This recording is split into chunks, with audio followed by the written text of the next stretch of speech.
بسم الله الرحمن الرحيم تبارك الذي بيده الملك وهو على كل شيء قدير الذي خلق الموت والحياة ليبلوكم أيكم أحسن عملا وهو العزيز الغفور الذي خلق 7 سماوات طباقا ما ترى في خلق الرحمن من تفاوت فارجع البصر هل ترى من فطور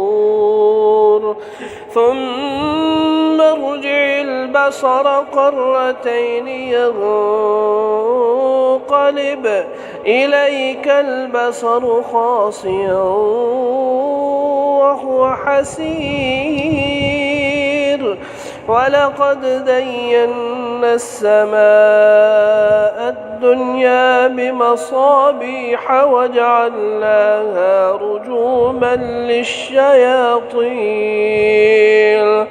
رجوما للشياطين وأعتدنا لهم عذاب السعير وللذين كفروا بربهم عذاب جهنم وبئس المصير إذا ألقوا فيها سمعوا لها شهيقا وهي تفور تكاد تميز من الغيظ كلما ألقي فيها فوج سالهم خزنتها لم يأتكم نذير قالوا بلى قد جاءنا نذير فكذبنا وقلنا ما نزل الله من شيء إن أنتم إلا في ضلال كبير وقالوا لو كنا نسمع أو نعقل ما كنا في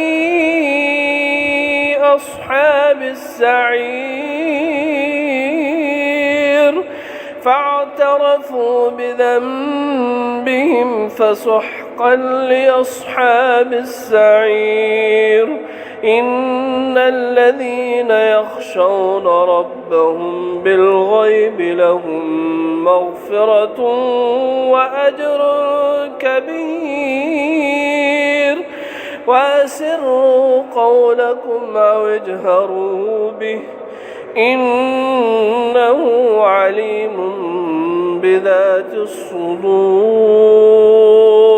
ألا يعلم من خلق وهو اللطيف الخبير هو الذي جعل لكم الأرض ذلولا فامشوا في مناكبها وكلوا من رزقه وإليه النشور أأمنتم من في السماء أن يخسف بكم الأرض فإذا هي تمور أم أمنتم من في السماء أن يرسل عليكم حاصبا فستعلمون كيف نظير ولقد كذب الذين من قبلهم فكيف كان نكير أولم يروا إلى الطير فوقهم صافات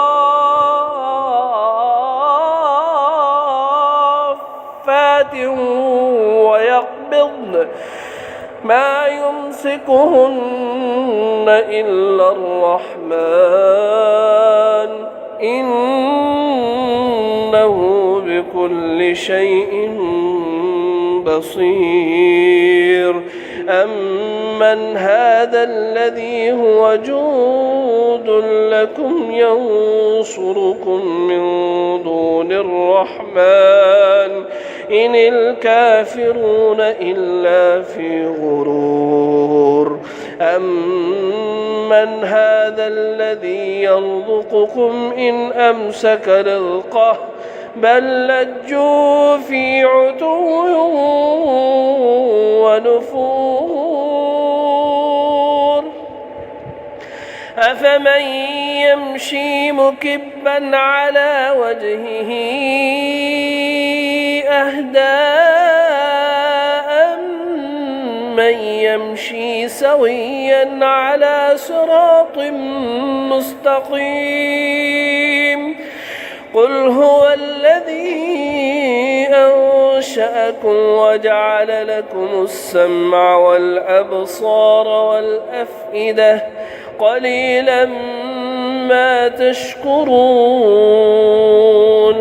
قل هو الذي ذرأكم في الأرض وإليه تحشرون ويقولون متى هذا الوعد إن كنتم صادقين قل إنما العلم عند الله وإنما أنا نذير مبين فلما رأوه زلفة سيئت وجوه الذين كفروا وقيل هذا الذي كنتم به تدعون قل أرأيتم إن أهلكني الله ومن معي أو رحمنا فمن يجير الكافرين من عذاب عليم قل هو الرحمن آمنا به قل هو الرحمن آمنا به وعليه توكلنا فستعلمون من هو في ضلال مبين قل أرأيتم من أصبح ماؤكم غورا فمن يأتيكم بماء